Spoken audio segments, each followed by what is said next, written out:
So I'm a naturopathic doctor and an herbalist, and I practice in Greenfield, Massachusetts, and also virtually these days.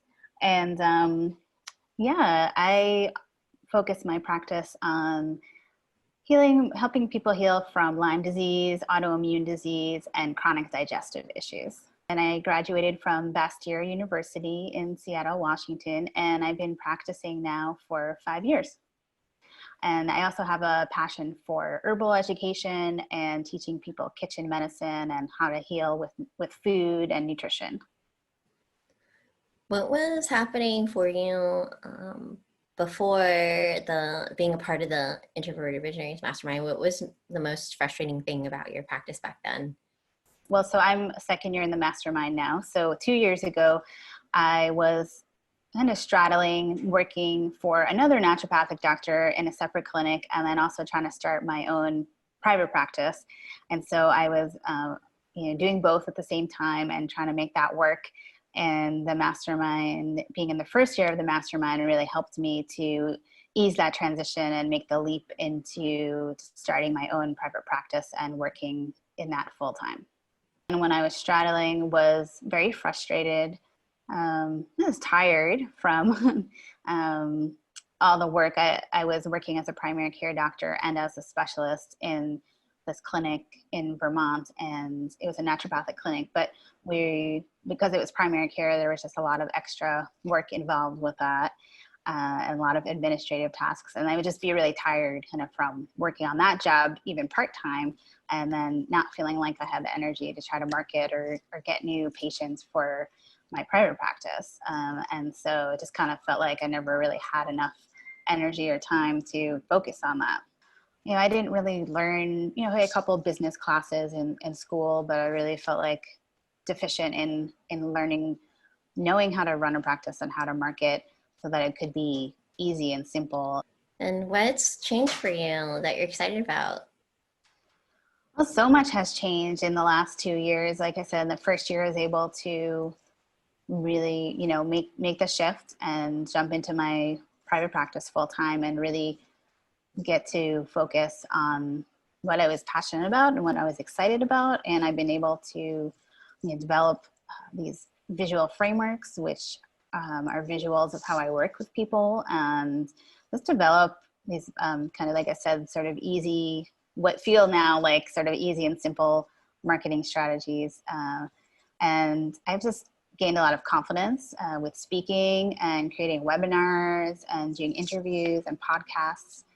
And that's huge to have that confidence. Has made it easier to convert potential clients and potential patients into becoming new patients. And it just feels like there's more of an ease and a flow to how patients are coming into the practice and how they're finding me, where it doesn't feel like I'm pulling teeth so much anymore. That's awesome. What are your fees? What are your services? Yeah, so right now my fees are for first office visit is $300, and that's for remote virtual sessions, I'm not doing in-person sessions right now, but that would be for remote or in-person sessions. And then follow-up fees are at $150. I also practice craniosacral therapy, which I've been learning to do remotely. And those sessions are $110 per session. And there's various packages that I have for the craniosacral and some other things as well. Yes, I've been hearing that the remote is working really well, right? Someone just had a session with you the other day. Yeah, the remote craniosacral has been really profound. It sounds, it's kind of hard to wrap our minds around it when we first hear about it, but then when you experience it, it can be really profound. And because you have to rely, when you're the client receiving the session, you have to rely more on your own sensations and your own feeling and your own experience than instead of in person where you're relying on the practitioner. So it becomes more empowering and you actually learn more about your body that way. And then it becomes a more potent session because of that. So yeah, I've been seeing some chronic pain, like chronic burning pains, and some other things resolving very quickly with just 1 or 2 remote sessions. That's awesome. Tell us Yeah. how that came about. You even looking into that. Yeah, so how I sort of even got the idea to do remote craniosacral sessions was, in the COVID times, basically just we're trying to be creative, and we're in the mastermind. We are able to have these business booster calls so that we can basically try to figure out and be creative. What can we offer during times when things might be shut down or people might be more afraid to come in for visits. And so I started looking and exploring for teachers that might be teaching remote craniosacral therapy. And there's very few of those available. It took a while to find somebody, and Chen actually recommended somebody, and she turned out to be a really wonderful resource and really wonderful teacher. And I'm just finishing up my last session, my last class with her next week. And I'm going to be offering I've been starting to now offer the remote craniosacral just this month to patients. Yeah. That's fantastic. Or you went from offering it in person and people loving it in person, and then shifting during these times, and then having a whole other skill set now that people are already benefiting from, and you're offering now. So kudos to you. Yeah. What was it like? Also, when this whole COVID thing happened, how did you feel about it when it first happened? I mean, I think when all the COVID stuff first happened, I felt confused. It was very chaotic in the beginning, and there was a lot of fear that I felt like I had to, just in the general society and the general culture, that I feel like I had to do a lot of my own kind of inner work and grounding to not buy into that. And then I feel like once I was able to do that, I was able to shift perspective and be more creative and open and think of these new ideas like the remote craniosacral session. And, I did start offering telemedicine right away, and I was in touch with my patients pretty regularly by email and checking in with people by phone. And yeah, but I do feel like at the beginning it was kind of hard and confusing to figure out, like, okay, what do I do now? And so I was really grateful to be part of the mastermind to have that support, because I do know of other practitioners who just closed their practice. Mostly people who only have maybe one stream of income or one service that they offer.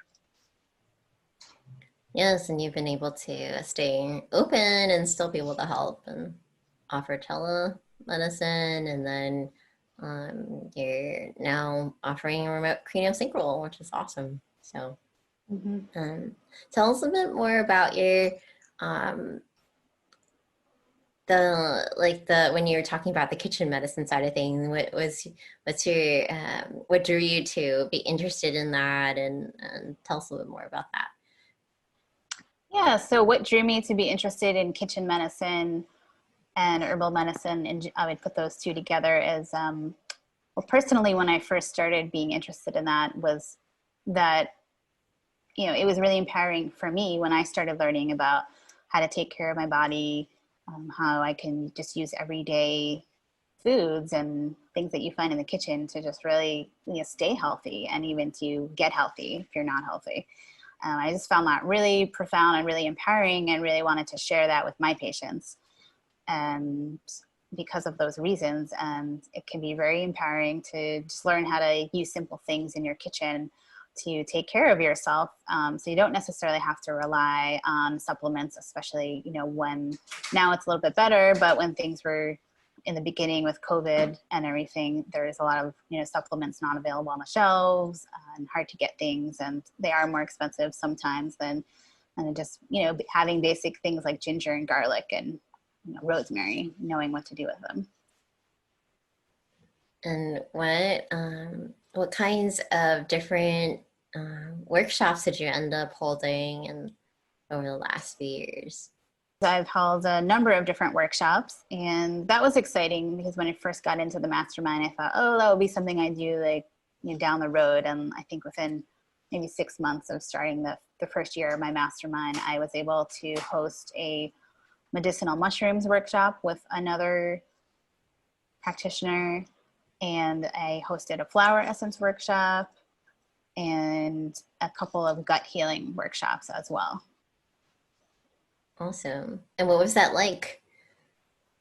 Well, it's just really exciting to get really good feedback. I mean, this was when we were doing things in person and we could have gatherings, but yeah, people were really responsive, and it was exciting to just start the process of being able to offer that, because I like teaching and I like educating, and I like the feedback and I like the energy of the group. So. It's very you. Yeah. And what was your most favorite part of your mastermind experience? So my most favorite part of the mastermind experience was, I think, were the retreats, where we would gather twice a year in person with everybody in the mastermind. We would always do fun activities, and we would kind of have these tables where we could, do round masterminding with each other and strategizing with each other. I liked the retreats, and I liked the phone calls where you come on, and if you're stuck with something, you can talk it out with Chen or get Chen's input or ideas. And then this year I also really liked, I was able to do some coaching with a coach that Chen provided, and that was also just really helpful for getting to have a monthly and weekly check-in with somebody about the goals that I was working on and where I was feeling stuck. What was it like to map out your 10X plan? Yeah, so mapping out the 10X plan was really, really helpful. It's just nice to kind of work with somebody, and you can combine, your vision, and then Chen helps you figure out how to, map it out, how to actually do it, and, the steps and what it's going to look like. And having that all laid out is just really helpful and relaxing in a way. And what was it like for you to have done for you templates and scripts? Yeah, so having the done for templates and scripts are also really helpful, because you don't have to keep recreating the wheel, and you can just spend your time and plug and play with it. You take what you need, and you insert your uniqueness, or what you do with it. But it's really helpful to have a lot of these templates done for it. It saves so much time and research. So what was this experience like for you as an introvert? I didn't really feel like I had to fight to speak, so to speak, so to speak. In a group where there's some people really like to talk in the group, but it's not like there was any one person dominating the conversation, and everybody's good listeners for the most part, and wanting to be respectful of other people talking and getting a turn. So it didn't feel like you had to really fight to get your turn. And yeah, I think even the times that we gathered in groups, there was always did activities. It was kind of always with a focus on being more introverted, and not necessarily having it be like a big loud activity. So that was useful. Being a part of the mastermind with other members is just really helpful. It's really helpful to be able to get on Facebook, and when you're stuck with something, or get on a phone call and get other people's feedback, because you get stuck in your own head, and you don't always see the outside perspective that someone else can provide for you. And it's really helpful to have the support, especially during the shutdown with COVID and everything, was really invaluable. What's your vision for your practice that you're excited about? My bigger vision for my practice is that I have a naturopathic clinic, and then I have a community center and an education center, where I would be doing a practice part of the time, and then having maybe 1 or 2 days where I'm doing education workshops, teaching people cooking classes, and doing herb walks, and eventually having a space to be able to do all of those things. Awesome. And where would you be if you hadn't taken this leap for yourself in this way? Well, I think where I'd be if I hadn't joined the mastermind would be, I could potentially still be working, have been working in the job I was working in for much longer, and not been able to focus on my private practice and just gone into that full time. And I think I would be maybe a lot less confident, and I think I would be just have less of that ease and flow of like knowing this is what I need to do to get more patients in the door. And tell us a little bit about what's coming up for you personally too. Oh yeah, so something I've been working on for about 3 years now is trying to get pregnant, and so now that has happened. Now I'm pregnant, and that's very exciting. So it's been something I've been trying to do. We've been trying for a while, and it was it's been a personal goal for a while, as long as I've been in the mastermind as well. And it was one of the reasons that I also wanted to get into the mastermind, was just to have some things set up and be in place and be automated, so that could be easier to get, if I did get pregnant, to take time off. Yes. Now you've got the opportunity to work with people more remotely, right? So that'll be nice as you. Yeah, exactly. Yeah. And what, if you knew then what you know now, what advice would you give? So if I knew then what I knew now, I would say follow your heart and follow your vision and your dreams. And also when you get stuck, just really to use the group, use the resources that are available to you. And that really it's really hard to go practice kind of just on your own. So, I'd say join the mastermind for sure. And what would you say to someone who might be on the fence? I guess I would say also is like trust your gut, and if it feels like it's the right thing to do, but you have different fears come up, don't always, it's not always valuable to just only listen to the fears. So I would say make that leap and that jump, and that's really worth it. And what would you say as advice to someone who might be straddling? To somebody who's still, straddling and maybe working in a few different places, I'd say it's just really draining and tiring having to put your hat on in one location and then, wrap all that up and then go to the next location and put a different hat on maybe. There's just it can be tiring doing that. And I just suggest doing some journaling or going inside and seeing what really resonates with you. What do you need to do? What's your vision, and how can you bring that forth? Do you need to just focus on one location and not two? Well, congratulations, Nitya.